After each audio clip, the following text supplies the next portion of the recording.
Welcome to the Wanderers Cooking Series, and welcome to the Elderly Coastline service. My name is Edith Andrews, and my colleagues are... Hi everyone, I'm Kim Ferreira. I'm the dietitian at Coastline Elderly. Welcome to the Healthy Cooking Show. We are very happy to have one of my coworkers at Coastline with the Elderly Nutrition Program who sits right beside me, so we're very close together every day. It's Carol Hughes. So she is going to talk a little bit about what she does and why it's so important. Hi, as Kim said, I'm Carol Hughes. I'm the office manager for the Elderly Nutrition Program. I oversee the office where we order and get meals, home-delivered meals to consumers, and also at the sites, the congregate sites where elders are welcome to come and join them. There's 11 different ones where they're welcome to come and eat with other people and socialize. Good. That sounds wonderful. And we're happy to have, I'm happy to be working with Edith. We do miss Charlie. We hope that you're doing well, Charlie, and that you're getting better.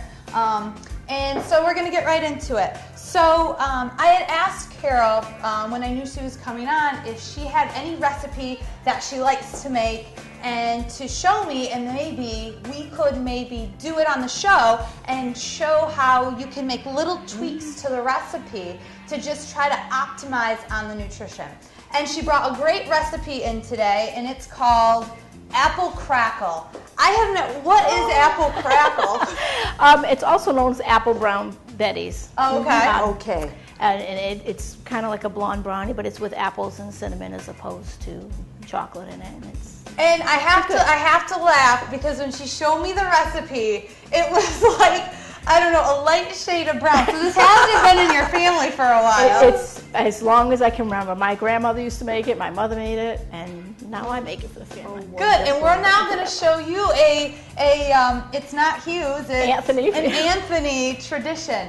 And this is a great time of year because, right now in the show it's fall, so it's a perfect time to showcase those apples because it is prime time apple season.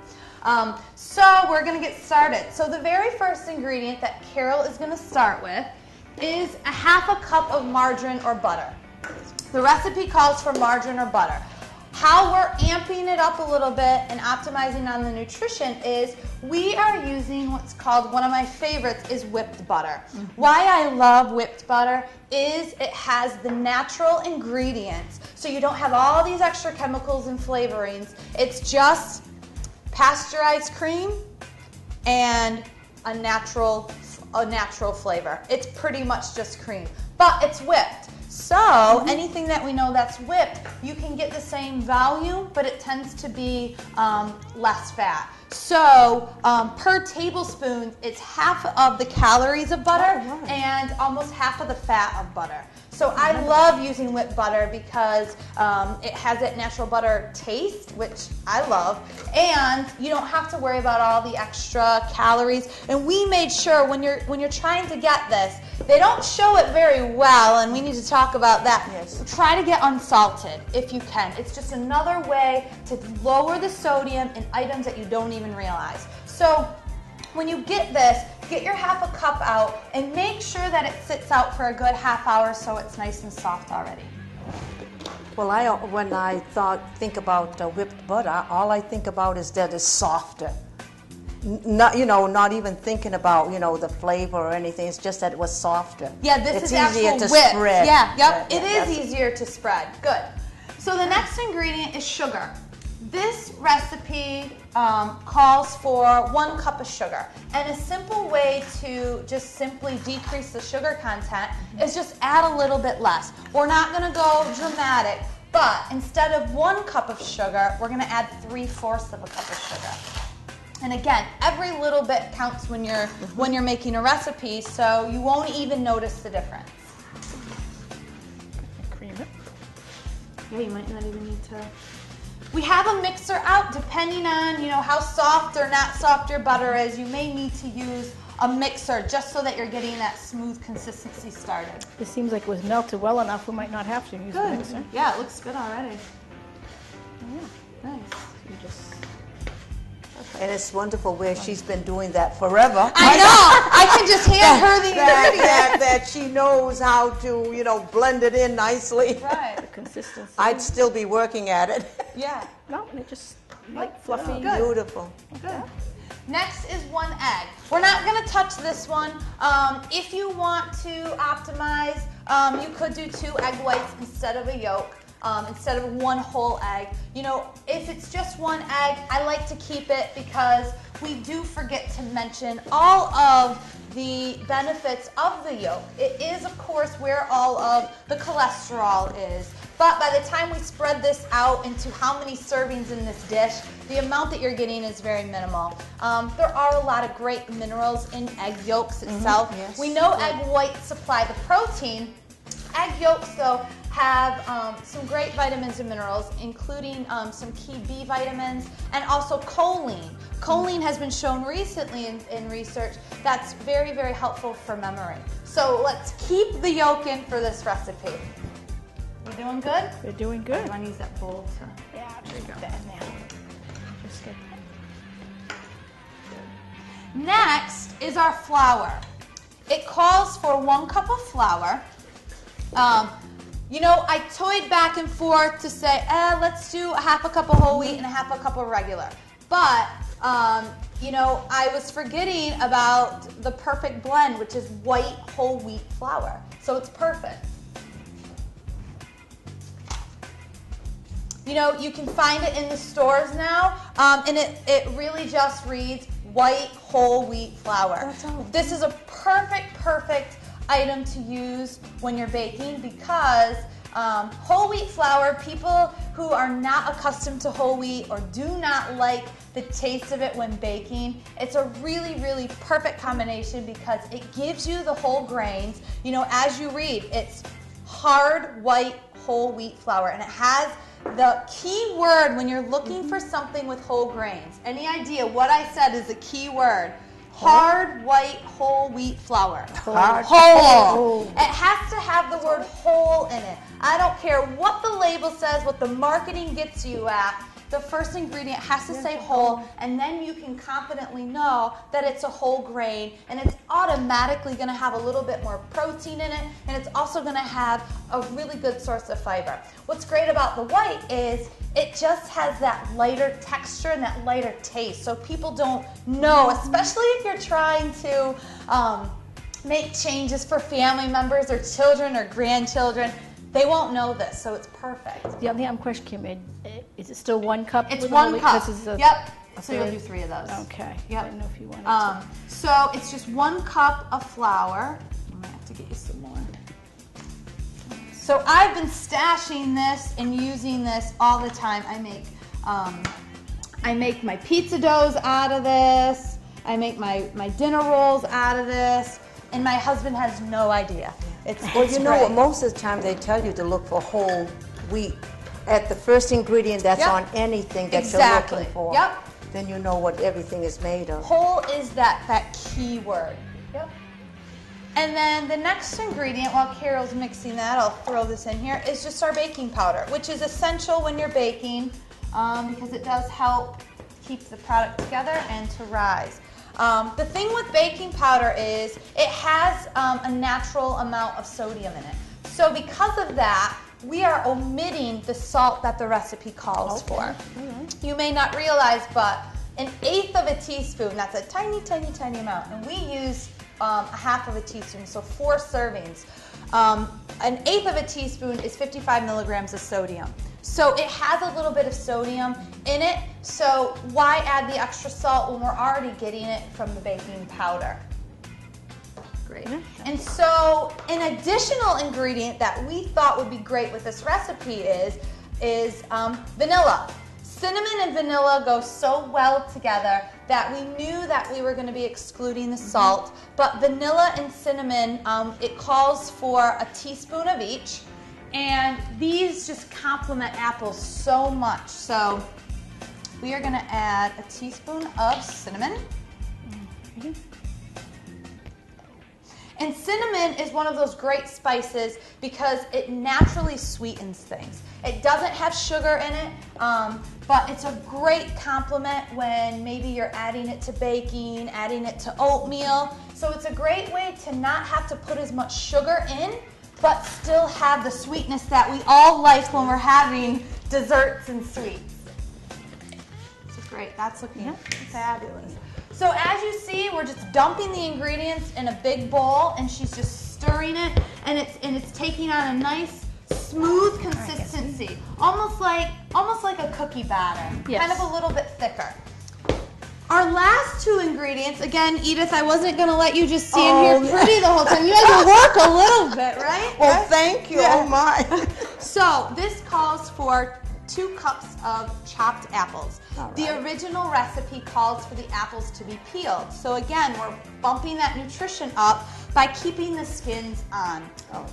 And you can put your scraps in that bowl. It will not only give it a little bit of good texture with the skins, it'll also keep the extra fiber that we get from the skins in our dish. So I have selected Granny Smith apples.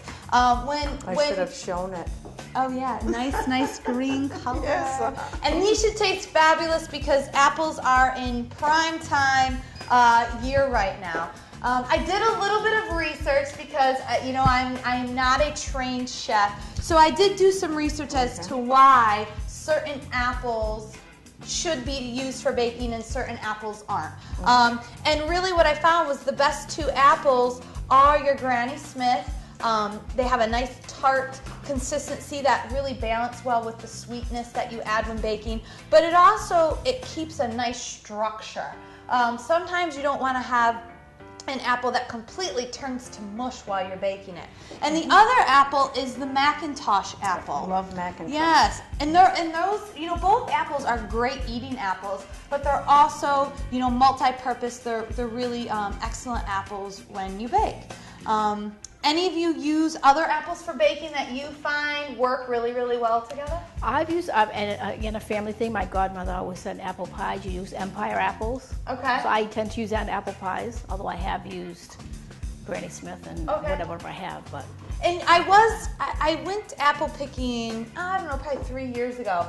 And I did tell the farmer that I wanted to make an apple pie. And he did. He gave me, all right, you want to have 2 of this and 2 of this and 3 of this, and it ended up turning out so great because you had all these different, you know, flavors of all these different kinds of apples. I read that the apple you really don't want to bake with is a Red Delicious apple. I don't really care for Red Delicious apples, so I guess I wouldn't really bake with them because I wouldn't eat them. But yeah, the little tip that I read about apples. The only concerning thing with apples is they are on the highest list of what's called our dirty dozen. So it does mean that apples can have a really high amount of chemicals and pesticides on them. So that's what makes it great if you can work with, you know, utilizing local apples, talking to the farmers, and seeing what kind of chemicals they put on it. And when you can afford it, you know, it is a good idea to buy organic because there just tends to be a lot of chemicals and pesticides needed. You know, we don't want those worms in there. Yeah, so you're doing a great job. Thank you. Job, Edith. Wonderful. The other ingredient we'll throw in there while she's finishing up is walnuts. This recipe calls for a ½ cup of walnuts. And I have to admit, I've made it without walnuts because people with nut allergies, and it's just as good without them. Good, that's an excellent point. We know that people have, you know, nut allergies. They're one of the most common allergies. So you can most certainly omit them. That's good to know. It's just as good. I mean, it smells good already before even having the almonds. I can't wait to try it with the changes you've made. I'm sure it's going to taste just as delicious, and it's a little bit better for you. Not that it's good for you, but better. And I'm sure you could add like almonds, right, or like pecans, maybe, whatever kind of nut that you whatever nut that you like, or that Okay, good. Well, a nice thing about walnuts is it contains what type of fat that we don't get a lot of? Quiz? Any idea? I don't know. Any ideas? What type of fat that is especially good for us that we tend to not get as much as we should? Almonds have a little bit of this type of fat. I can't think right now. No. I'll give you one hint. It's found in fish. I should know. I take a fish oil capsule every morning. And do you know what the fat is that's in it? Omega. Omega-3 fats. In walnuts? Yep, in walnuts. Walnuts are one of the few nuts that actually contain a little bit of omega-3s. Many people, when they think of omega-3s, it's typically our fish. And fish is where we're going to get a bulk of our omega-3s. But again, a little bit counts. So adding some walnuts for this recipe is great. Having walnuts, incorporating it into your oatmeal or as part of a snack. You know, an apple with walnuts is a great snack. Again, it adds just a little bit of omega-3s, which have just a plethora of health benefits. Especially, it's been known for having its anti-inflammatory effects. It's also been shown to be really, again, helpful for that brain and that memory. So get your walnuts in. The thing you just have to be careful about is the portion. We know nuts have a natural source of fat. They're naturally high in fat. So it would not be hard to eat that half a cup, and that would already be 2 servings. So we have to be just a little bit careful at our serving when it comes to nuts. Our serving of nuts is typically about 1/4 of a cup, which truly is not very much, but you get a lot of nutrients in a small amount. What would happen if you just sat and ate a half a jar of peanuts and other nuts? I've done that. And I'm sure if you're listening at home, I'm sure many of you have sat down to a favorite one of your nuts and just in front of the TV eating them. In one day, it's not gonna, make or break anything. But over time, if you're overindulging in them, it is a quick way to add excessive weight just because they are very high in calories. A great amount of calories and fat. But we just have to be mindful of the portion. So how are we doing over there with our apples? Wonderfully. And we're starting to see that it browns a little bit, but really no biggie because it's just going to bake up anyways. Right. So we didn't put any lemon juice on it. Nice. You could put lemon juice on it if you feel that will hinder the flavor, but I think we'll be just fine as it cooks up anyways. Good. So will your family eat this? Would they know that would they watch you while you're making this to make sure you're not making changes at home? No, I don't think they would. Okay. My boys used to help me cook once in a while, but now they're older and don't. They like to do the apples for me, actually. Okay. It's a big help. But no, I don't think they would know. Good. And this is really, really fast. I mean, by the time she's cutting the apples, you're adding the other ingredients. Again, someone at home, if you have a child or a grandchild, you can have them, throwing and helping you throw in the ingredients or chopping up the apples, and then you're really set to go. I love that. It's just one bowl. It's just one big bowl and easy cleanup. All right. Okay. Beautiful job, Edith. Beautiful. Thank you. Stuff those in. Right, there we go. So, in the meantime, we're going to take just a 9. Oh, I thought I put it back on there, but it's kind of, even slipping it on there, I could feel that it was... So we do need to have a greased pan. Some recipes will call for having a greased, using butter to grease the pan. Of course, it's going to make it taste, a little bit, extra delicious with that butter flavor. But again, in trying to keep the health optimized, just use a regular old cooking spray because it won't add the extra calories and fat. And I think there are some butter flavored ones, so you could even do that too. And I chose a 9 by 9 pan. It calls for a 9-inch pan, right? So yes. You don't want to have anything too big, but a 9-inch pan, good. Okay. Oh, and that looks great. What looks great about this recipe is you're really getting a good amount of fruit in there. Sometimes a lot of apples. Yeah, sometimes recipes that call for fruit, it kind of gets lost in the batter. But this looks great. A lot of good apples in there. Good. Oops. Yum. I'm just going to even it Has out. it ever been called apple crisp at any time? Not that I'm aware of. Yeah. Do you cook a lot with apples? Do you bake a Well, lot? I love baked apples. Just the apples and core them with cinnamon and butter. Oh, okay. Good, delicious. That's an old-fashioned recipe that has always been around. Yeah. My mother used to have baked apples all the time. Oh, yum.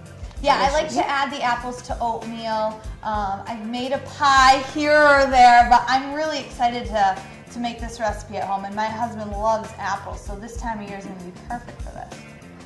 So while you're cooking, you'll want to have the oven preheated at 350. And this is just going to go in for about 35 to 40 minutes depending on the oven. So this would be a great recipe to already put in the oven right before you're making dinner. Because by the time you make your dinner, you've sat down to eat, this will be out, it'll be nice and warm, and you'll be good to go. So we're going to put this in the oven, and then we're going to do a little time warp. Yes. And bring out our finished product. Like we say, voila. Here it is. So I'm really excited to try this, but I'm even more excited for Carol to try it to see if she tastes a big difference from the original recipe. I can't wait to try it. It really, Now I can only imagine how good this recipe would be with like some low-fat vanilla ice cream. That's what I always like it plain, but my family and brothers, sisters, nieces, nephews, kids, everyone, a lot of them like it with a little bit of vanilla or coffee ice cream, or even whipped cream on it. Oh yeah, a little bit of and I'm just thinking now you could even probably put a little bit of low-fat yogurt on it. It would be. Oh, I love that idea. A little bit of plain yogurt with some cinnamon. Sprinkle some cinnamon. You can add a little bit more walnuts. That's a great idea. All right, this is scooping out really nice. Oops.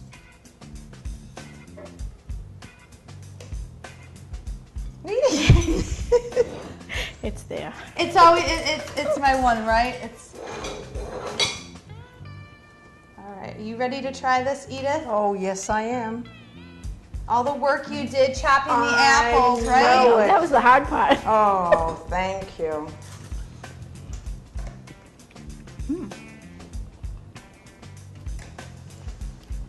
Oh, this is very good. So what do you think?